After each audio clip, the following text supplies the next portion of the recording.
جی تو ناظرین چلتے ہیں ہماری آج کی ویڈیو کی طرف۔ جہنم خریدنے کا انوکھا واقعہ۔ پادری نے اعلان کیا کہ جس نے جنت خریدنی ہے وہ ہم سے رابطہ کر سکتا ہے، اور جاہل لوگ جنت حاصل کرنے کے لیے بڑی سے بڑی رقم ادا کرنا شروع ہو گئے۔ ایسے میں ایک عقل مند شخص نے جہالت کا شکار ان لوگوں کو اس احمقانہ کام سے روکنے کے لیے ہر ممکن کوشش کی، لیکن سب بے سود رہا۔ آخر ایک دن اس کے ذہن میں ایک ترکیب آئی۔ وہ گرجا گھر گیا اور جنت بیچنے کے انچارج پادری سے کہا، مجھے جہنم خریدنی ہے، کیا قیمت ہے؟ پادری حیران ہوا اور پوچھا، جہنم؟ اس شخص نے کہا، ہاں جہنم۔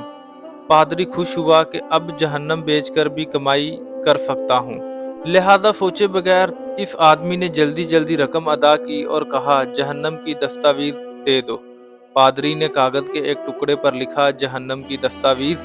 وہ شخص خوشی خوشی دستاویز اٹھا کر چرچ سے نکلا اور شہر کے مرکزی چوک پر کھڑا ہو کر چلایا، میں نے جہنم خرید لیا، اس کی دستاویز میرے پاس ہیں، میں کسی اور کو بھی اس میں داخل نہیں ہونے دوں گا، لہذا تمہیں اب جنت خریدنے کی ضرورت نہیں ہے، کیونکہ میں نے جہنم خرید لیا ہے، یہ اس کی دستاویز ہیں، اور میں کسی کو بھی اس میں داخل ہونے نہیں دوں گا، لہذا تمہیں اب جنت خریدنے کی ضرورت نہیں، کیونکہ میں کسی کو جہنم میں نہیں جانے دوں گا۔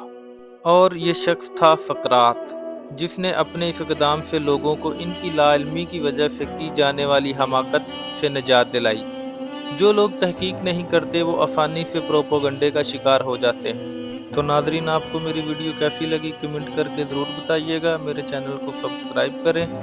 ملتے ہیں نیکسٹ ویڈیو میں، تب تک کے لیے اللہ حافظ۔